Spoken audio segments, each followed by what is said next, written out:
All right, so about 6 weeks ago, I picked up this S14, and it was the car of my dreams.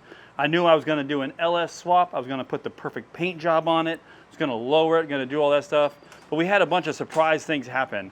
One of the biggest surprises was the leaking fuel tank. Finding a good replacement in a 30-year-old car turned out to be extremely difficult. And I ended up putting a fuel cell to solve it because you can't even get a new gas tank. Now, some people would quit right there. Turns out finding a gas tank for a 30-year-old car is extremely difficult sometimes, almost impossible. And in my case, it was impossible. So I found a different solution. But that's not enough to make me stop, because as a car builder, you're gonna run into problems. These unexpected hurdles, while frustrating in the moment, actually fueled the fire. Each small victory pushed me closer to the ultimate goal. And trust me, knowing the battle scars this car had makes the final transformation even sweeter. Now that I've tackled almost all of the mechanical issues on this car, I'm ready to finally start moving on to paint and body. This is where the car will be transformed into something like this, to something absolutely amazing. And it all starts with the prep work, getting the car ready. First, you have to fix your dents, then you have to put some primer on those, then you have to sand out all the damage. It's all these different things that happen along the process that you have to do in order to make a car great. So let's get started. So with any body work, first you start out fixing all of the flaking paint. You get all that nice and straight. I prefer to use a sanding block for that, to get it straight instead of using a sander. And then I can then start to do all the body work, fill all the dents, fill all the scratches in that need to be filled in, that can't be pushed out or sanded out. Once you get that done, then you can primer the entire vehicle or the areas that you're going to paint.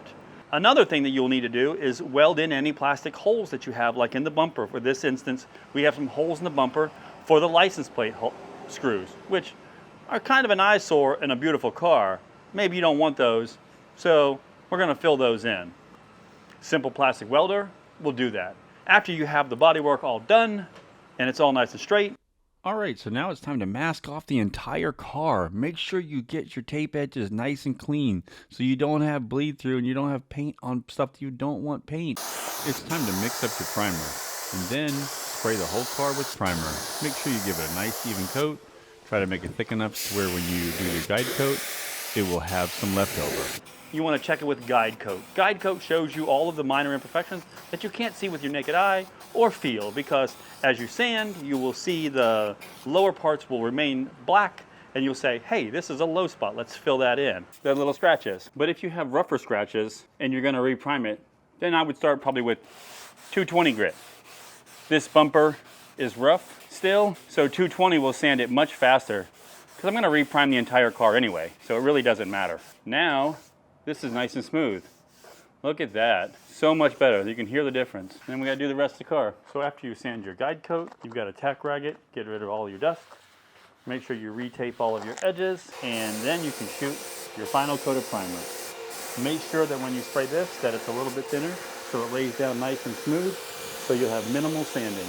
If you thin it out enough, you should almost have no sanding. After you primer it for the final time, and you know the car is perfectly straight, and it's ready to paint, then I would recommend removing all of your masking. When it comes to shooting the base coat, I like to shoot the hardest to reach spots first.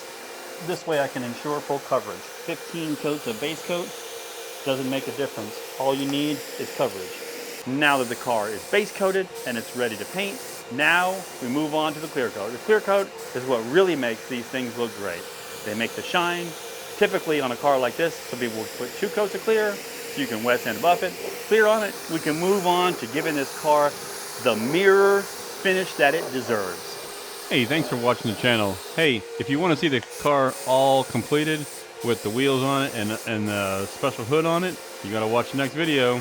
Can't show you everything at once, plus I can't do it all at once. Believe it or not, this took me an entire week doing this in my garage, working basically on just this.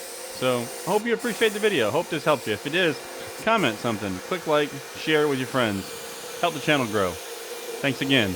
SOB Garage, building dream cars at home.